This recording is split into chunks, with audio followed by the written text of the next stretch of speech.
Hallo, wieder mit Zapraszam zu einer Folge Schlemmen mit Przemek. Wie ein berühmter Koch, ich mir überlegen, auf Vox glaube ich, schon mal gesagt hat, Kochen ist nicht Backen, muss ihm natürlich recht geben, weil Backen ist natürlich schon was anderes als Kochen. Und ganz wichtig, für den Backen braucht man ein Rezept. Zum Kochen, finde ich, da kann der Koch sagen, das muss ja so schmecken. Ja? Und deswegen ist das ja so, wie es ist. Beim Backen, wenn du 50 Gramm Mehl mehr nimmst oder 20 Gramm Wasser weniger, zu 100% wird es nichts. Ja? Deswegen immer mit Rezept. Und heute wage ich mich jetzt auch in die Gewässer des Backens. Mache ich mit euch das beste Tomatenbrot ever. Ja? Also eigentlich ist es ja Olivenbrot, aber Oliven mag ich nicht. Das kann ich euch kurz sagen. Oliven, ich glaube, das muss man irgendwie mit aufwachsen in so mediterranen Gewässern. Ich als Polen, wir haben das ja gar nicht gekannt. Also in meiner Jugend gab es ja keine Oliven. Ja, im Osten hinter der Grenze, bei dem Kommunismus, da gab es ja eher rote Beete und Wodka statt Oliven. Und deswegen kann ich mich bis heute nicht mit dem Geschmack von Oliven irgendwie anfreunden. Deswegen habe ich das Rezept mit Tomaten, mit getrockneten Tomaten umgewandelt. Ich kann natürlich statt den Tomaten auch gerne Oliven nehmen und habt ihr einen wunderbaren Olivenbrot. Genau. Genau, was brauchen wir jetzt für das Ganze? Ein Würfel Hefe, Wasser, Wasser brauchen wir, das ist dann für ein bisschen Zucker. Das setzen wir uns kurz an, das muss eine Viertelstunde stehen. Die Hefe quält so ein bisschen auf und das brauchen wir für den Teig. Und dann brauchen wir für den Teig Mehl. Ich habe jetzt hier ein Bio-Weizenmehl, Tipp 1050, genommen. Diese 1050, 450, das hat alles damit zu tun, wie das alles gemahlen wird. Das sind die Mahlgräder. Gräder, sag mal, Mahlgrad, der Mahlgrad. Gräber wäre was anderes. Gräberle gibt es übrigens im Bett. Also, Mahlgrad des Mehls, ja, je höher das ist, desto feiner ist es. Also 405 ist das, was jeder kennt. Und dann geht es dann weiter. So, dann machen wir ein bisschen Salz. Ich habe hier, mache dann so ein bisschen italienische Kräutermischung rein. Das soll so ein bisschen italienisch sein. Und oben auf dem Teig, bevor wir das alles reinschieben in den Backofen, kommt schön Meersalz drauf. Und ich habe hier so getrocknete Kräuter, so Blüten, die als Deko oben drauf, und dann wird das perfekt. Ja? Das Brot könnt ihr dann gerne dann zum Grillen nehmen, wenn ihr schön einen Grillabend macht. Und ein bisschen Fleisch dazu, ein bisschen Fisch oder so. Vielleicht Antipasti machen oder irgendwas Leckeres. Genau, so machen wir das. Und jetzt fangen wir an, indem wir jetzt, ich habe jetzt ein durchsichtiges Glas genommen. Ich könnte einmal eine Tasse nehmen. Ich habe jetzt das Glas genommen, dass man das auch sieht von außen. Dann kommt jetzt die Hefe da rein. Wenn ich es aufkriege, wichtig ist frische Hefe nehmen, ja, dass es dann schön gärt. So, die ein bisschen klein machen, da einfach so rein fallen lassen, nichts daneben, nichts verschwenden lassen, so wie ich. Das ist nämlich ein Quatsch. Ich glaube, ich heute ein bisschen aufgeregt wegen dem tollen Brot. Nicht, dass mir noch was hier umfällt. So, dann 400 Milliliter lauwarmes Wasser da drauf machen. So, schon die Menge. So, dann nehmen wir Zucker, eine Prise, also so eine Teelöffel Spitze nur. Wir wollen ja keinen Hefezopfen süßen, sondern einfach zur Unterstützung für die Hefe. Dann einmal umrühren. So, dass es vom Boden löst. So, aufpassen, das bleibt jetzt an den Löffel hängen. Das einfach dann abmachen. So, und dann lasst ihr das bitte Viertelstunde stehen, und wie es weitergeht, zeige ich euch gleich. Nehmen wir ein sauberes Tuch, deckt das so drauf, auf die Seite stellen und Viertelstunde stehen lassen, habe ich gesagt. So, in der Zwischenzeit kann man uns die Tomaten vorbereiten. Die Tomaten sind ja mit Öl, also einfach in so ein Sieb rein, dass man so schön abtropft. Zum Schneiden wäre es ja ungeschickt mit dem Olivenöl, so wollte ich sagen. So, und die Tomatenstücke einfach grob schneiden. Ihr könnt dann natürlich auch wie immer auch selber entscheiden. Kochen ist ja Fantasie, es sind keine Grenzen gesetzt. Ihr könnt das ja ganz fein schneiden, Würfel, bisschen grob. Also das ist dann, wie ihr das dann haben wollt in eurem Brot. Muss man aber mit keinem Zentimeter oder mit keinem Messermaß das halt hier schneiden. Yeah, clap your hands, say together.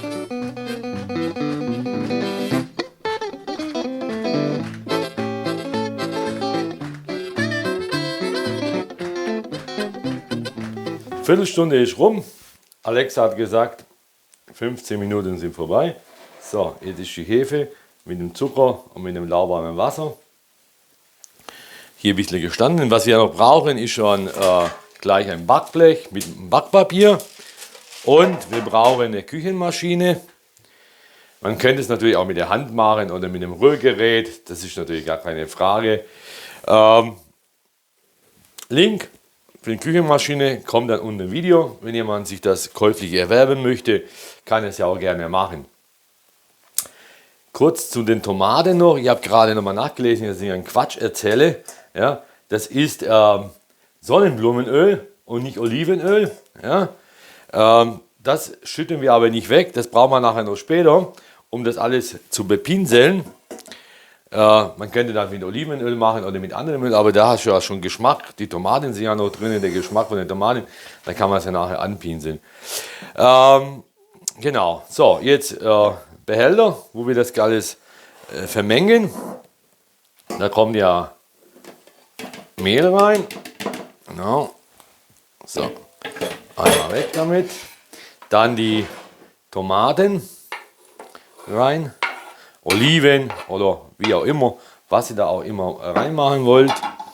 Dann italienische Kräuter rein.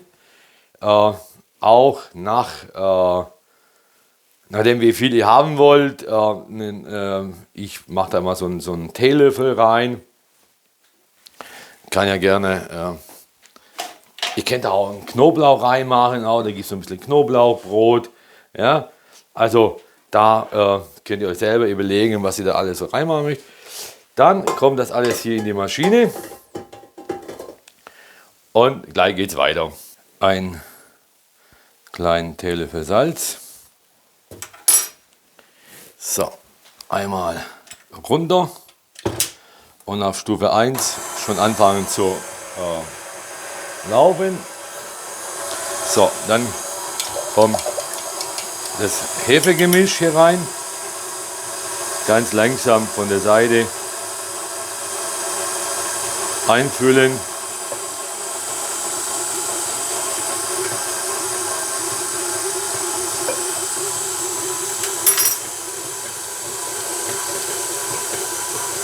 Nicht alles auf einmal, sonst explodiert das Ganze und die Küche muss neu renoviert werden. Deswegen schön hier peu à peu reinleeren.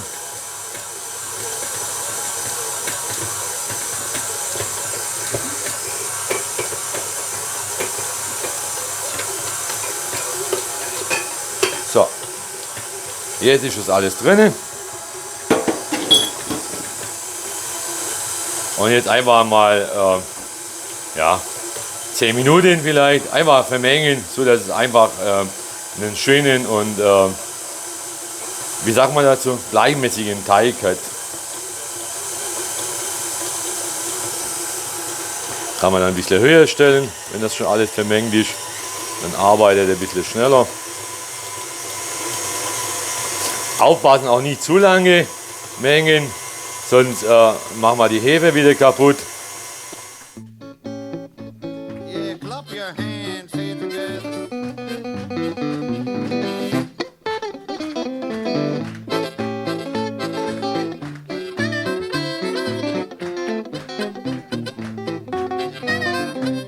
Eastern, Southern Poland. So, auf höchste Stufe, da braucht noch nicht mal 10 Minuten, ein paar Minütchen. So, jetzt haben wir den Teig hier fertig. Einmal alles hier abkratzen. So, wunderbar. Das kann man hier runternehmen. Und genau, und jetzt kommt noch ein Handtuch oben drauf. Und das Ganze muss jetzt eine halbe Stunde, glaube ich, halbe Stunde, genau, halbe Stunde stehen lassen und ein bisschen gehen. Normalerweise immer im warmen Ort stellen. Wir backen das aber im Sommer, deswegen lassen wir es einfach so stehen. Im Winter so ein bisschen an die Heizung stellen und dann geht es wunderbar auf. So, jetzt haben wir ein bisschen umgebaut. Jetzt hole ich mal den Teig hier raus. Wunderbar. So, und jetzt gucken wir uns das mal ganz an. So, haben wir es. So, einmal aufmachen. Guckt euch mal das an. Guckt euch mal das an. So, und dann einen Schaber nehmen und einfach nur mit dem Schaber jetzt nochmal das Ganze hier so ein bisschen durchkneten. So, dass es wieder eine kleine leckere Masse gibt. So. Und das lassen wir jetzt nochmal eine Viertelstunde hier stehen und dann zudecken mit dem Handtuch. So, das fühlt sich aber auch toll an, muss ich sagen. So, das Ganze nochmal zudecken und jetzt nochmal eine Viertelstunde stehen lassen. Viertelstunde ist rum. Dran denken, im Backofen vorheizen. Was haben wir denn? 180 Grad? 190? 200 Grad. Also auf 200 Grad. Backofen vorheizen. Einmal durchkneten und jetzt schauen wir uns das mal an, eine Viertelstunde, wie es aussieht. Achtung, guckt euch mal das an. Ist das nicht genauso wie vor? Ist schon wieder wunderbar aufgegangen. Wo habe ich jetzt meinen Schaber? Da ist er. Ja, so. Und das Ganze jetzt hier aufs Backblech ausschaben.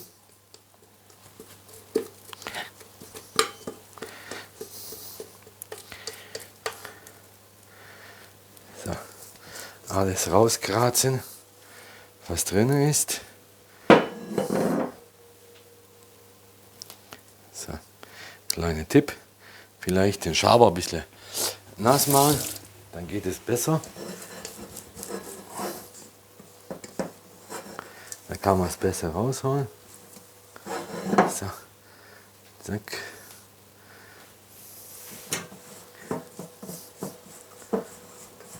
Alles rausnehmen. Wie schwach kochen Schwäbisch. Das ist ja, da wollen wir nicht, dass irgendwas verkommt. So, genau. So, wegmachen. So, das Brot ein bisschen verteilen. Ja, dass es dann ein bisschen breiter ist. So, hier wieder rein. So, das muss ja so eine schöne runde Form haben.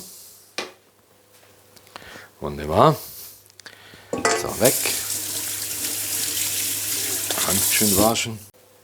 So, jetzt haben wir hier unser Brot. So, jetzt habe ich dieses Tomatenöl noch hier von diesen getrockneten Tomaten. Und da einfach mit dem Pinsel oben drauf einfach mal so ein bisschen verteilen. Das gibt es nachher so eine leckere Kruste noch. Und die zweite Vorteil an der ganzen Geschichte ist, kann man jetzt, wenn man da jetzt Salz macht und Pfeffer und die Blüten, dann so schön Meersalz drauf. Ihr könnt ja mehr machen. Also ich mag das mit dem Meersalz. Da mache ich gerne ein bisschen mehr. So, dann habe ich hier ein paar getrocknete Blüten. Ja, für die Deko. Guck mal her. Schön. Und was ich noch habe, aus dem Garten, ein bisschen frischen Rosmarin. Hier. Das dürft ihr auch entscheiden, wie viel ihr drauf machen wollt. Ja. Schön verteilen. Da gibt es auch einen leckeren Geschmack. Dann so, und Thymian habe ich auch hier. So, wie hieß der? Ja, Thymian, ja. So, ein paar frische Blüten drauf. So, warum geht das nicht runter? So. Guck mal her, was für schöne Farbe das hat. Ah. Und das Ganze geht jetzt für wie viel? Halbe Stunde? 40 Minuten. Also ihr seht ja, Kochen ist nicht backen. Man muss immer nach dem Rezept gucken. Bisschen. So, den Strom wollen wir nicht haben. So, wunderbar. Guck mal. Und das Ganze jetzt 40 Minuten in den Backofen. So, mittlere Stufe, 40 Minuten und dann sehen wir uns gleich wieder. Yeah, clap your hands, say together. So, jetzt unser Sommerbrot zum Grillen war jetzt 40 Minuten im Backofen. Guckt euch mal das an. Wunderbar. So, perfekt. Kruste fertig. Das könnt ihr dann gerne zu euren Grillabend verwenden. Ihr könnt auch in Viertel schneiden und belegen, so schöne Panini draus machen. Zum Festsport, zum Wandern mitnehmen. Da könnt ihr euch überlegen, was ihr damit macht. Auf alle Fälle ist es lecker. Ja, backt das einfach mal nach. Wenn euch das gefallen hat, einfach Daumen runter machen unter mein Video, weiterempfehlen, liken. Genau, und in diesem Sinne wünsche ich euch noch einen sonnigen Sommerurlaub, schönen Urlaub, wenn ihr noch habt oder schon hattet. Und viel Spaß beim Grillen und viel Spaß beim Nachbacken.